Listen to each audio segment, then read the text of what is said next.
Hari ini kita akan mendengarkan firman Tuhan, yaitu dari Daniel pasal 6, mulai dari ayat 1 sampai 29.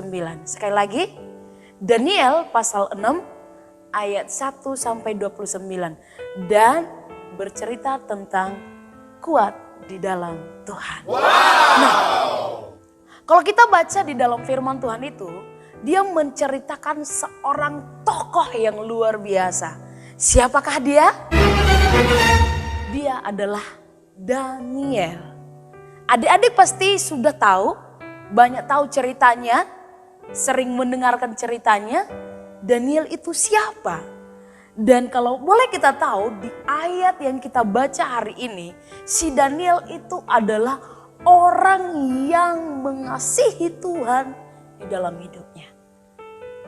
Nah, di dalam cerita itu, dia menceritakan pada waktu dia diangkat naik jabatan.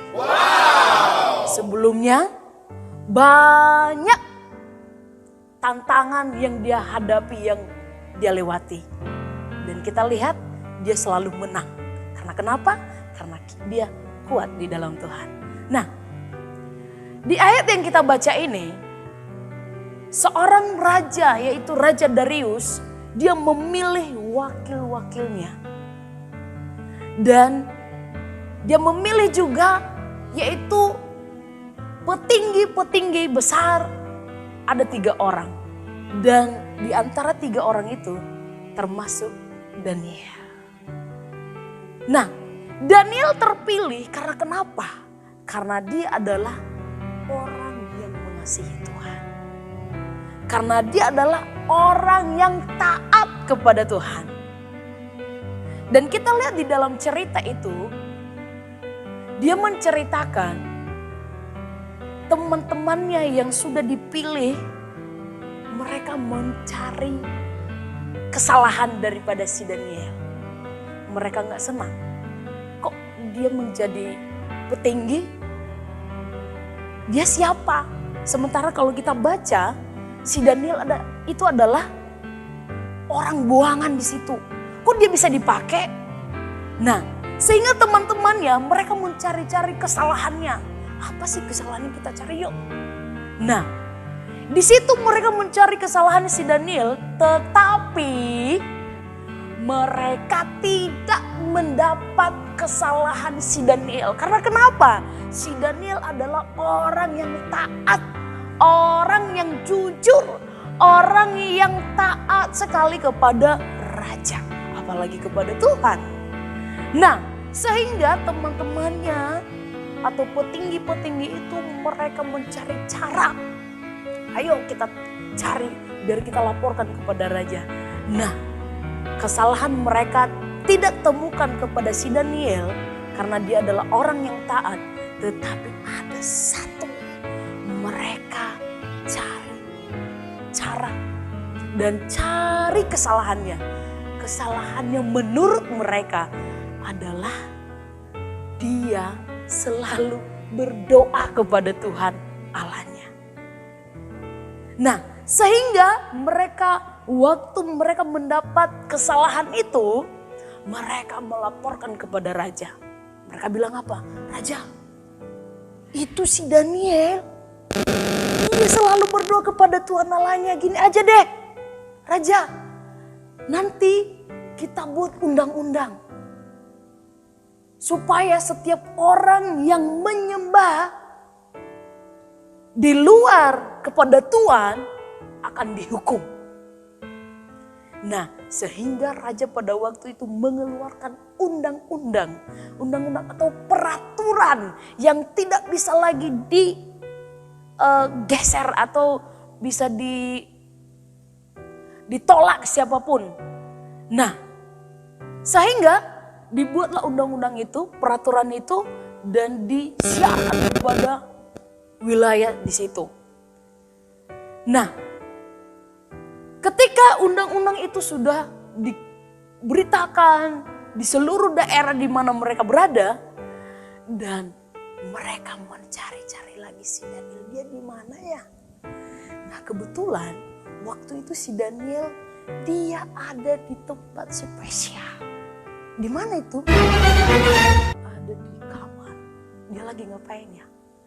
Dia di situ lagi berdoa kepada Tuhan. Nah, si Daniel dia punya prinsip dalam hidupnya. Dia waktunya berdoa itu kepada Tuhan 3 kali sehari. Dan biarpun itu sudah peraturan dari raja, dia tidak peduli. Dia terus berdoa kepada Tuhan.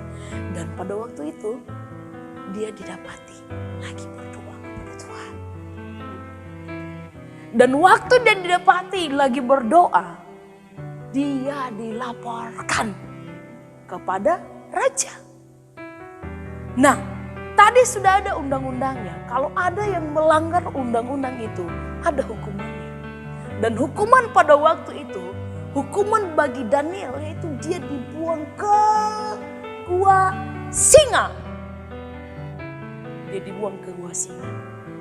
Dan Daniel tidak bilang, kenapa saya dibuang? Apa salah saya? Tetapi Daniel yang taat, dia mengikuti peraturan dan apa yang sudah diperintahkan oleh raja. Sehingga pada waktu itu dia dibuang ke gua singa. Nah, kita lihat penyertaan Tuhan dalam hidupnya. Di dalam gua singa itu dia ada di dalam itu dan tiba-tiba berapa hari kemudian datang si raja. Dia mau mencari si Daniel. Daniel, kamu masih hidupkah? Apa jawabnya? Ya Tuhan. Nah, di situ artinya dia masih hidup. Di gua singa itu dia masih hidup. Dia masih dipelihara oleh Tuhan. Singa yang ada di dalam gua itu, Tuhan membuat mereka tidak menjamah atau tidak mau menerkam atau tidak mau membunuh, yaitu si Daniel. Apa yang terjadi? Di gua singa itu, singa-singa yang di singa itu, mereka tertidur lelap. Justru si Daniel di situ dia makin berdoa lagi kepada Tuhan. Nah, dari situ kita tahu bahwa penyertaan Tuhan dalam hidup si Daniel ketika dia taat, ketika dia melakukan apa saja yang Tuhan mau, dia dipelihara oleh Tuhan. Nah, hari ini kita sudah melihat tadi judul firman Tuhan yaitu kuat di dalam Tuhan. Katina pernah bilang, kuat di dalam Tuhan itu karena kenapa? Karena si Daniel ini adalah dia dekat kepada Tuhan. Orang-orang yang dekat kepada Tuhan pasti kuat untuk menghadapi masalah. Orang yang dekat dengan Tuhan, dia kuat dalam menghadapi apapun persoalan dalam hidupnya. Orang yang dekat dengan Tuhan, dia mampu menyelesaikan apapun masalah yang sedang dialami. Karena kenapa? Karena ada Tuhan yang menyertai dia. Dan kita lihat di sini si Daniel, dia tidak malu. Dia tidak malu, aku kan udah petingginya, ya udahlah nggak usahlah berdoa, gitu kan? Tetapi si Daniel enggak, sekalipun dia sudah petinggi, sudah dipilih menjadi petinggi di situ, tetapi dia masih berdoa kepada Tuhan. Mau melakukan apa yang menjadi kegiatannya sebelumnya. Dia berdoa kepada Tuhan 3 kali sehari. Kadang-kadang kita anak-anak Tuhan atau kita sekarang ini, kita malu berdoa. Contohnya nih, kita makan di tengah teman-teman yang bukan sesama kita, teman-teman. Mungkin di situ ada teman-teman yang beda agama atau beda kepercayaan dari kita. Contohnya kita makan, ya udahlah nggak usah berdoa, aduh malu ada temen nanti diejek, itu kan? Sering itu. Ada lagi, kalau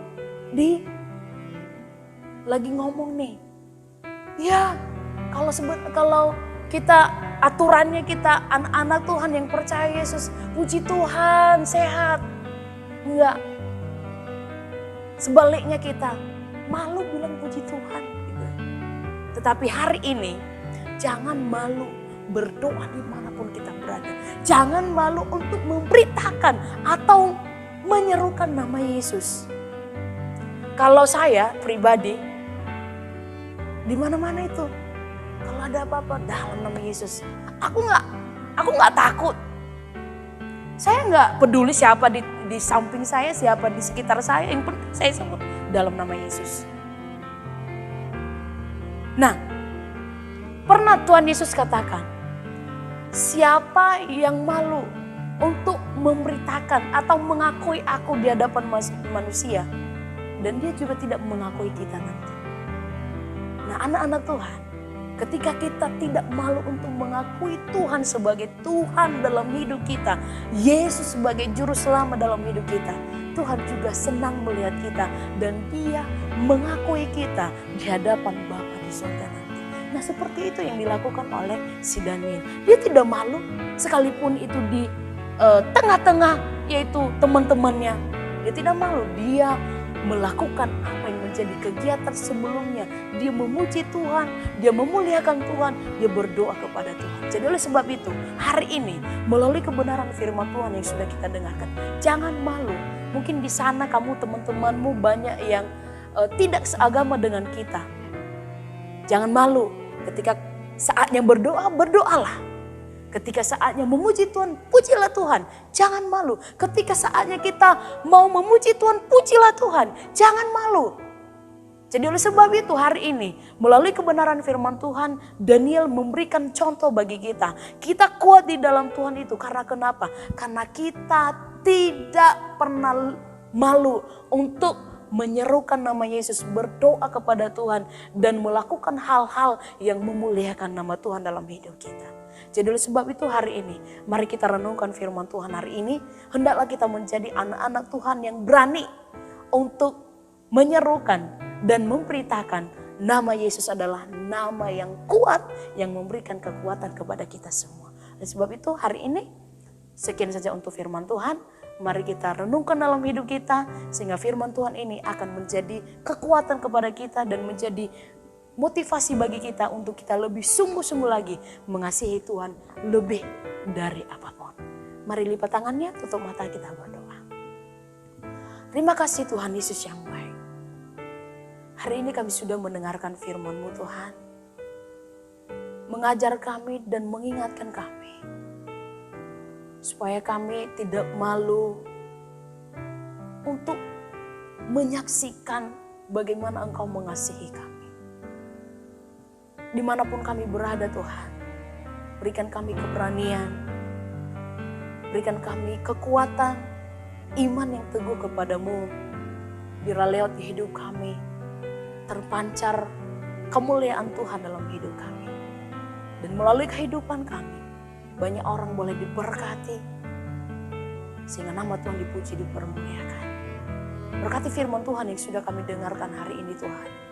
Jadi kekuatan kami, menjadi pedoman bagi kami, untuk kami sungguh-sungguh mengasihi Engkau dalam hidup kami.